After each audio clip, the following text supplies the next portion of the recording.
Perkenalkan, nama saya Adi Gunawan, mahasiswa dari kampus STI MDP, Prodi Akuntansi S1. Baiklah, sebelum itu terimalah salam dari saya, Sautiotu Namo Buddhaya. Semoga kita semua berada dalam lindungan Buddha. Kali ini saya akan membuat podcast bertema etika sosial dalam bermasyarakat. Dengan tujuan memenuhi tugas perkuliahan, mata kuliah pendidikan agama Buddha yang telah diberikan oleh dosen pengampu Ibu Widya Kusuma. Etika sosial dalam bermasyarakat. Etika sebenarnya sangat sensitif ketika kita membahas mengenai etika ya teman-teman. Mengapa? Etika merupakan suatu hal mendasar teman-teman dalam setiap agama, terutama yang berhubungan dengan interaksi sosial manusia itu sendiri. Dalam sebuah penelitian yang telah dilakukan, terdapat bentuk-bentuk etika sosial dalam agama Buddha. Apa saja sih bentuk etika tersebut teman-teman? Pertama, etika sosial dalam hubungan dengan Tuhan. Yang kedua, etika sosial dalam hubungan dengan keluarga. Dan yang ketiga adalah etika sosial dalam hubungan dengan manusia itu sendiri.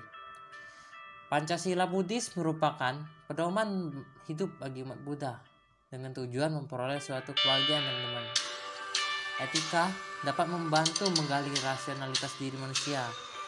Etika mendasarkan diri pada argumentasi rasional. Oleh karena itu, ajaran agama hanya terbuka pada mereka yang mengakuinya, sedangkan etika terbuka bagi setiap orang dari semua agama dan pandangan dunia. Hal inilah teman-teman yang menggali panduan bagi umat Buddha dalam menjalani kehidupan yang terarah dalam mengenal Tuhan. Etika sosial dalam bermasyarakat. Teman-teman, etika secara umum merupakan bagian daripada sila yang terdapat dalam ajaran agama Buddha. Dan dalam hal ini, 5 sila dalam Pancasila Buddhis ini telah kita pelajari sebelumnya. Oleh karena itu, sepertinya saya tak perlu membahasnya lagi. Dan etika ini merupakan penerapan prinsip-prinsip moral mendasar dalam kehidupan yang selalu dialami dalam keseharian umat manusia. Penerapan ini, teman-teman, bisa berwujud bagaimana saya mengambil keputusan dan bertindak dalam bidang kehidupan atau kegiatan khususnya yang telah saya lakukan.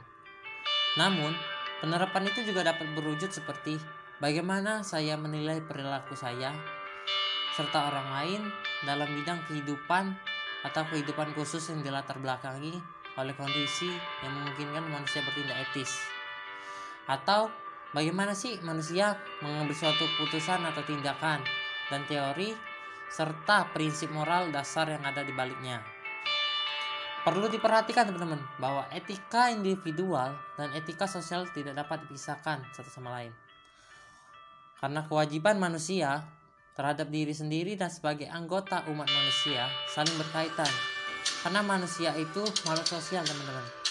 Etika sosial menyangkut hubungan manusia dengan manusia lain, baik secara langsung maupun secara kelembagaan, meliputi keluarga, masyarakat, dan negara. Sikap tanggung jawab untuk manusia terhadap lingkungan hidupnya. Etika pada akhirnya membantu kita teman-teman untuk mengambil suatu keputusan tentang tindakan apa sih yang perlu kita lakukan dan apa sih yang perlu kita pahami, bersama bahwa etika ini dapat diterapkan dalam segala aspek atau sisi kehidupan kita. Dengan demikian, etika ini dapat dibagi menjadi beberapa bagian sesuai dengan aspek atau sisi kehidupan manusianya. Teman-teman, Sang Buddha mengajarkan untuk menerapkan perilaku. Perilaku apa sih yang dimaksud oleh Sang Buddha itu? Yang pertama adalah berperilaku santun dan hikmat. Dan setiap perilaku harus terkendali. Janganlah meremehkan suatu tindakan perilaku kita, agar terwujud suatu kewibawaan pada diri kita sebagaimana yang telah diajarkan oleh Sang Buddha. Yang kedua, bersikap tenang dan wajar, tidak malu-malu. Janganlah berjalan dengan lamban. Disiplinkan diri dengan kepercayaan diri kita. Yang ketiga adalah pada saat kita berjalan, kita diajarkan untuk mengatur nafas dengan tenang. Walaupun sedang diburu waktu, janganlah berjalan secara tergesa-gesa.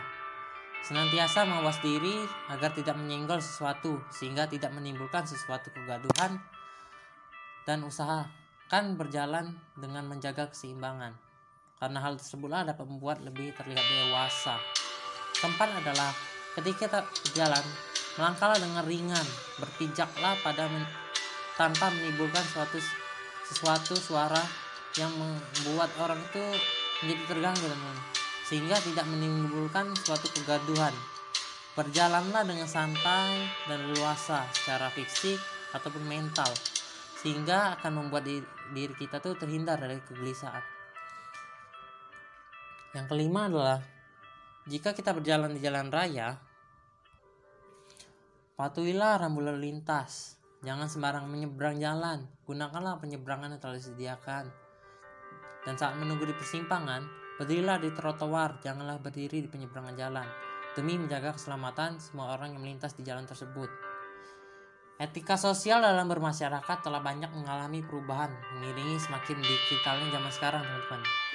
Etika sosial baik secara langsung ataupun melalui media sosial semakin lama semakin menjadi-jadi, teman-teman, dimana banyak orang bertutur kata kurang sopan, memfitnah orang, atau membuat hoax dan lain sebagainya, teman-teman. Dimana sih jadi etika sosialnya dalam bermasyarakat? Dimana mereka sibuk sendiri dengan gadget mereka sendiri, berbeda dengan etika yang telah kita ketahui sebelumnya. Dimana etika sosial bermasyarakat kita yang sebenarnya?